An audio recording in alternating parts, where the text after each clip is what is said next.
여러분 안녕하십니까? 수요일 아침 여수 MBC 뉴스투데이입니다. 다음 달 보궐선거가 치러지는 선거구를 찾아가 후보들을 만나보겠습니다. 어제 순천에 이어 오늘은 고흥의 남부권역 도의원 2선거구입니다. 젊은 패기를 앞세운 정치 신인의 민주당 후보와 경륜의 재선 전 군의원이 출사표를 던져 2파전 양상을 보이고 있습니다. 김주희 기자가 취재했습니다. 민주당의 박선준 후보, 민주당 고흥 보성 장흥 강진 지역위원회 청년위원장으로 활동하면서 이번 보궐선거에 출사표를 던진 박 후보는 이제 갓 정계에 입문한 정치 신인입니다. 박 후보는 젊은 패기로 지역에서도 미래와 희망을 꿈꿀 수 있게 열심히 노력하겠다고 포부를 밝혔습니다. 기존의 문제들이나 사업 현안에 대해서 기존의 선배님들의 시선에서 조금 더 벗어나 변화로 청년의 시선으로 바라볼 때 지역의 긍정적인 변화와 활력이 불어넣을 수 있다 생각합니다. 그러면서 박 후보는 원도심의 도심 상가 활성화 방안 등 지역 경제와 관광 활성화를 위한 패기 넘치는 지역 공약을 제시했습니다. 특히 인구 절벽의 위기 속에서 대안이 될 농산어촌 공립대안학교 설립 등을 통한 교육 인프라 구축도 약속했습니다. 하지만 이제 더 나아가서 귀농 귀촌하는 젊은 인구들이 자식들에 대한 교육에 대한 부분이 많이 모자란 부분이 있기 때문에 그 부분이 구조가 보완이 돼야지만 진정으로 이렇게 많은 귀농인들을 이끌어낼 수 있다 그렇게 생각을 하고 있습니다. 무소속의 정순열 후보는 3대와 7대 공군 의원을 역임한 인물입니다. 정 후보는 풍부한 지방 의정 활동 경험과 사회 활동 경험을 갖춘 후보로 평가되고 있습니다.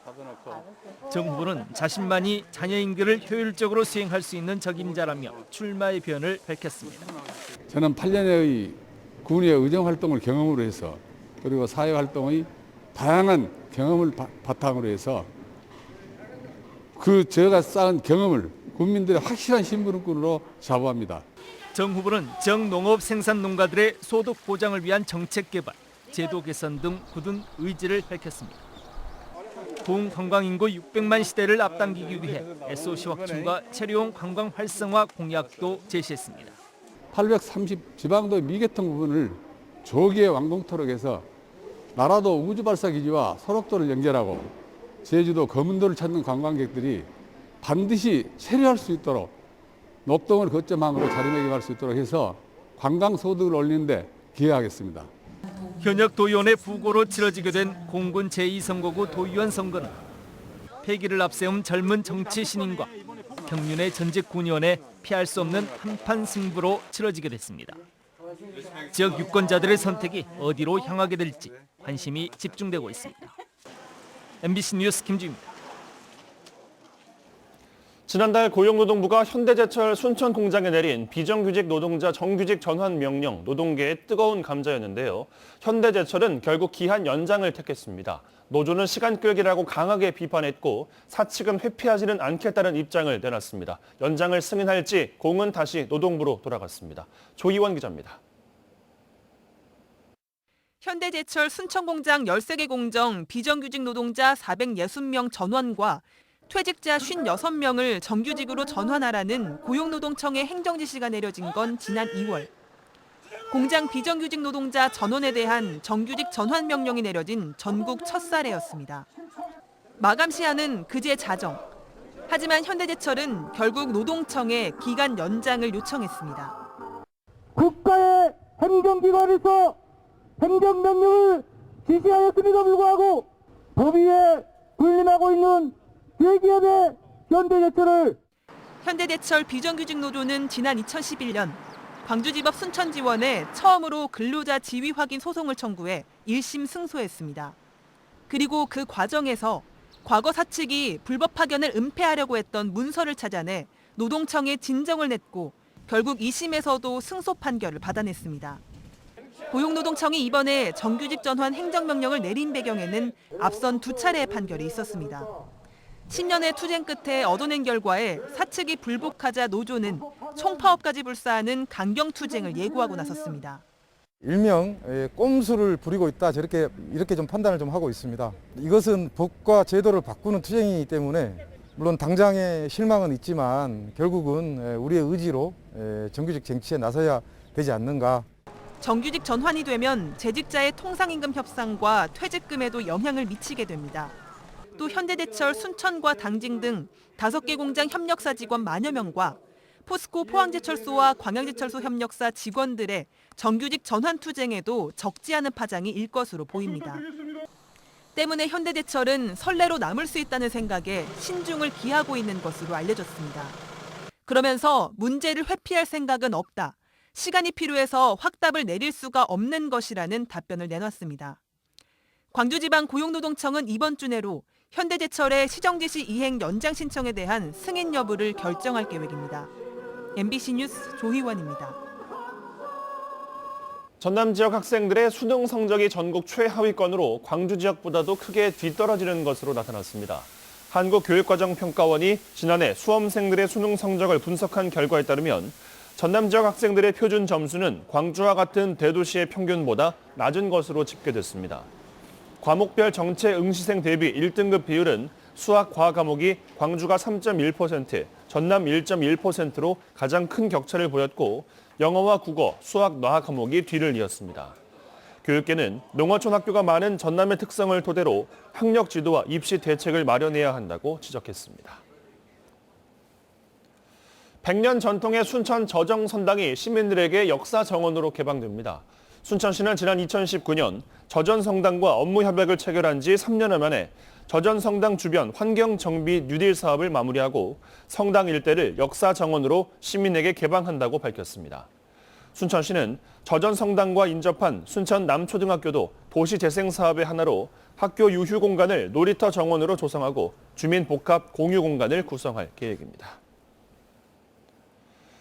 전라남도 유형 문화재인 순천 팔마비가 국가 지정문화재인 보물로 지정됐습니다.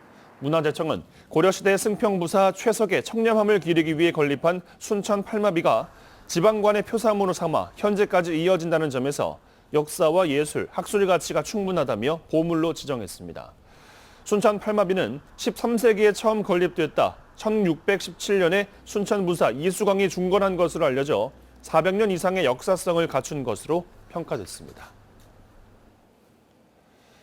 여수 순천 광양상공회의소가 익산에서 여수 구간의 고속화를 촉구하는 건의서를 어제 정부와 국회 등에 전달했습니다. 이들 상인은 건의서에서 광양만권은 국내 대표 관광지이자 대규모 산업도시지만 전라선 고속화가 이뤄지지 않아 수도권 접근성이 크게 떨어지고 있다고 지적했습니다. 상인은 이어 국토균형발전 등을 위해 전라선 고속화 사업이 반드시 필요하다며 국가철도망 구축 계획에 포함시켜줄 것을 요구했습니다.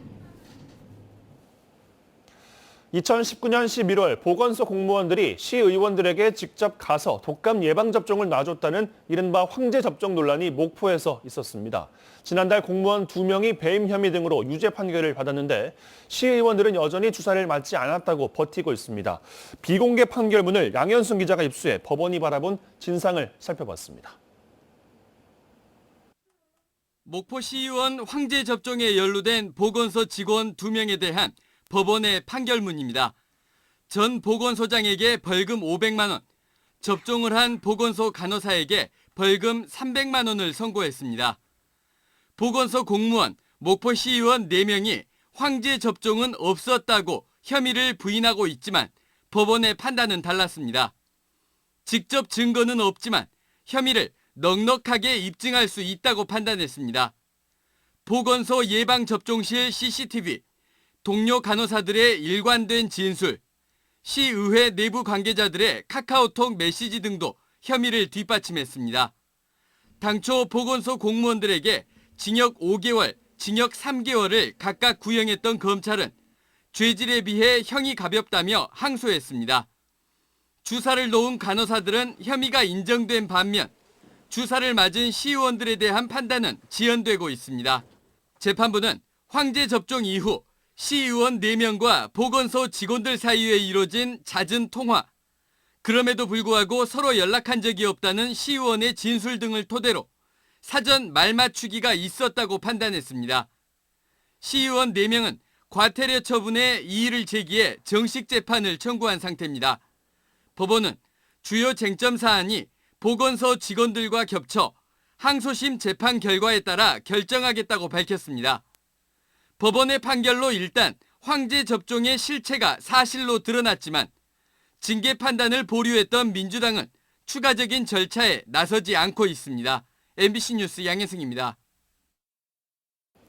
전남 도내에서도 어제부터 65세 이상 요양병원 시설 입소자와 종사자 2만 4천여 명을 대상으로 아스트라제네카 백신 접종이 시작됐습니다. 전남도에 따르면 요양병원은 어제부터 시작해 2주 동안, 요양시설은 오는 30일부터 6주 동안 각각 적절한 간격을 두고 분산 접종하며 첫 접종 후 10주 후에 2차 접종이 실시됩니다. 특히 65세 이상 고령자는 당초 아스트라제네카 백신의 유효성을 판단하는 임상 자료 등이 부족해 1분기 접종 대상에서 제외됐었으며 이번에도 고령임을 고려해 접종 과정에서 예진을 강화하고 접종 7일 후까지 매일 모니터링을 하게 됩니다. 현재까지 도내 백신 접종자는 65세 미만 요양병원 시설 입소자와 종사자 33,444명으로 88.1%의 접종률을 기록하고 있습니다.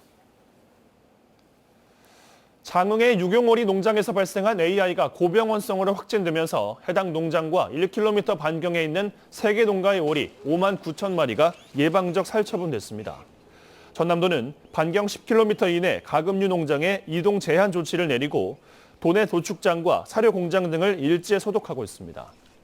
지난해 12월 이후 전남도에서는 모두 19건의 고병원성 AI가 발생했고 유경오리 농장이 12건으로 가장 많았습니다. 순천시가 순천 구상과 건천 마을을 쓰레기 매립장 후보지로 선정한 것과 관련해 지역 주민들의 반발이 잇따르고 있습니다. 최근 광양시 봉강면 인근 주민들과 광양시 의회가 반대 성명을 발표한 데 이어 광양 지역 시민단체들로 구성된 반대 대책위가 어제 순천시 청사를 찾아 집회를 열었습니다. 대책위는 청정 계곡이 있는 구상과 건천 마을에 혐오시설을 조성하는 건 시민을 위한 행정이 아니라며 입지 타당성 용역 조사를 중단하지 않을 경우 강경 투쟁에 나서겠다고 예고했습니다.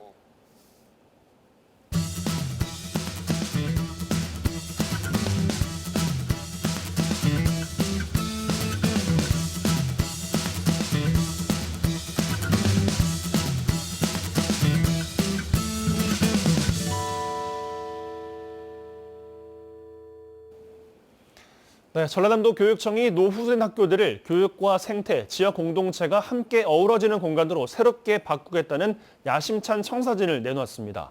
올해부터 5년간 1조 원 이상을 투자하겠다는 그린 스마트 미래학교 전략인데요. 재원 마련이 관건입니다. 김윤 기자가 보도합니다.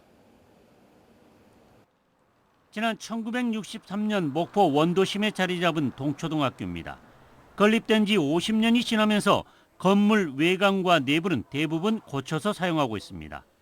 일부 수선을 했다고 하지만 첨단 디지털 교육과 생태 교육에는 부족하고 누수를 걱정하고 있는 실정입니다. 비가 오는 날이면 비도 새기도 하고 바람 부는 날이면 유리창이 덜거덕거리기도 합니다.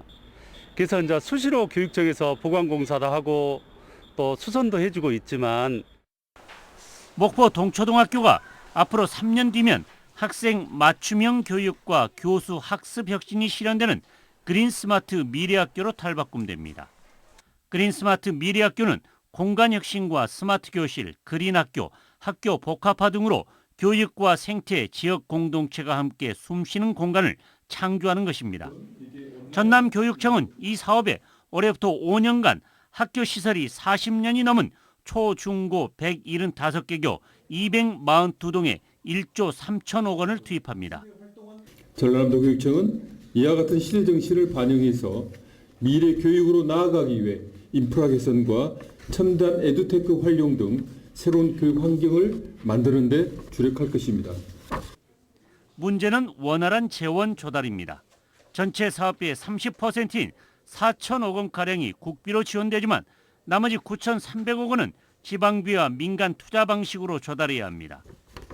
그린 스마트 미래학교 건설의 첫 해인 올해는 47개교 82동을 대상으로 사용자 사전 기획과 설계 공모를 거쳐 오는 2023년부터 본격적인 공사에 들어갑니다. MBC 뉴스 김윤입니다. 본격적인 영농철을 앞두고 농업용수 확보가 시급하다는 지적이 제기됐습니다. 여수갑 주철현 의원에 따르면 농어촌 공사가 관리하는 저수지 가운데 지난 2일 기준 저수율이 60% 미만인 저수지는 전남 94곳 등 전국 273곳으로 집계됐습니다. 이에 대해 주 의원은 영농철 농업용수 부족으로 인한 피해를 막기 위해서는 이달 말까지 모든 준비를 마쳐야 한다며 농어촌 공사의 대책 마련을 촉구했습니다. 여수시의 대표적인 원도시민 한려지구 일대 도시재생 사업이 본격적으로 추진됩니다. 여수시는 한려지구 도시재생 사업에 편입된 토지 38필지에 대한 보상 협의를 완료했으며 다음 달 주차장 조성 공사를 시작으로 본격적인 사업에 들어갈 계획이라고 밝혔습니다. 해당 사업은 한려지구 일대 134억 원을 투입해 테마거리와 주차장, 청소년 지원 시설 등을 조성하는 사업으로 내년 말쯤 완료될 예정입니다. 메주와 고추장, 김치 등 전통식품 인증을 받은 제품에 대한 관리 감독이 강화됩니다. 국립농산물품질관리원 전남지원은 광주 전남 지역 전통식품 인증을 받은 68개 업체 97개 품목에 대해 인증 기준 준수와 표시사항 적정 여부 등을 집중 점검합니다. 이를 위해 우선 시중에 유통되고 있는 제품의 표시사항 적정성을 점검하고 제품의 시료를 수거해 품질 기준 준수 여부를 확인할 계획입니다.